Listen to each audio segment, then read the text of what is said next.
Hey folks, Flagging here. This is a update on my 2015 CCW Heist, the Snarler. It's probably a little different from the last video, but there's not too much going on that's changed, I don't think. Let's see. Oh yeah, the mirrors. Just got some, I think they were motocross mirrors or enduro mirrors or something, and just stuck them down there because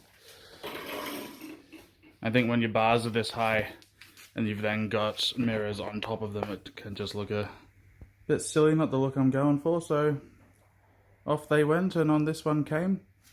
I finally ticked over 10,000k on it a few months ago. So yeah, it's still a really new bike, comparatively speaking.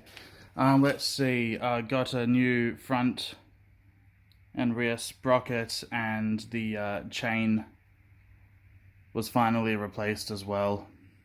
Everything else is pretty good. I've got the tool bag on the front. I'm going to do a separate video on exactly what goes into that tool bag, because I think it's very important on these bikes to have tools with you at all times. That tool bag has some very simple stuff in it, and it saved my ass 3 times to date in the last couple of months that I've actually had it on there.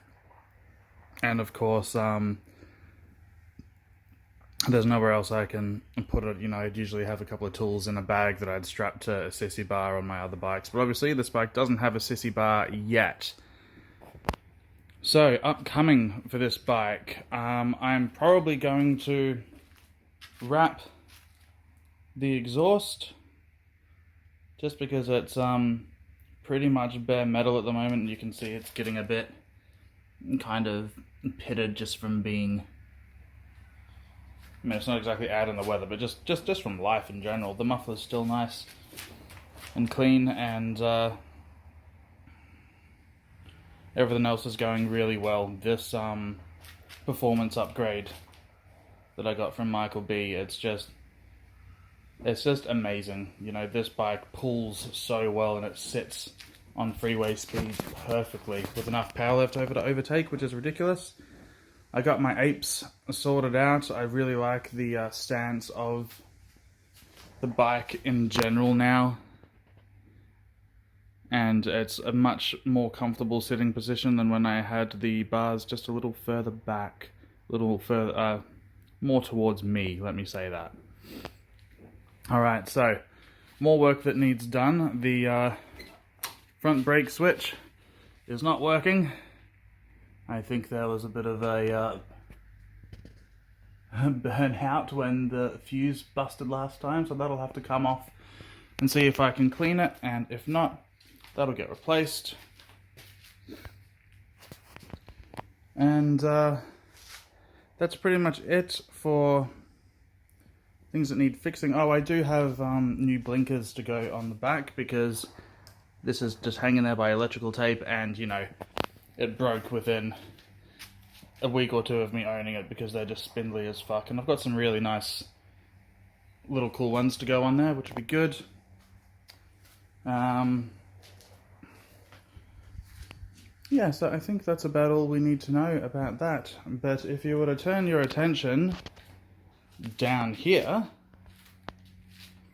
you will see a Lifen XV250 clone. I don't know what model number they actually call it. I just call it my Lifen XV250, because that is going in there. I doubt it'll make much more power because of this upgrade kit. This bike's just pulling like anything at the moment. It's really, really good, but I love the look of a V-twin, and I'm a sucker for it, and I picked this up for nothing. It was a gift from a buddy of mine who we met and went riding, and you know, we literally met in the car park of a Bunnings, and we went for a ride together, and he invited me over to his place, and you know, a couple of days later he calls me up and says, I've got a couple of things in my garage that I'm not using, bring your car.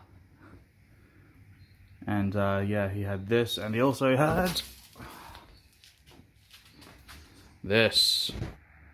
It's a DNA Springer front end. And it's heavy as all fuck. It's about as heavy as the engine down there. So yep, I've got this and I've got the engine, and they are going onto the Snarler. So the V-twin engine, the Springer front end.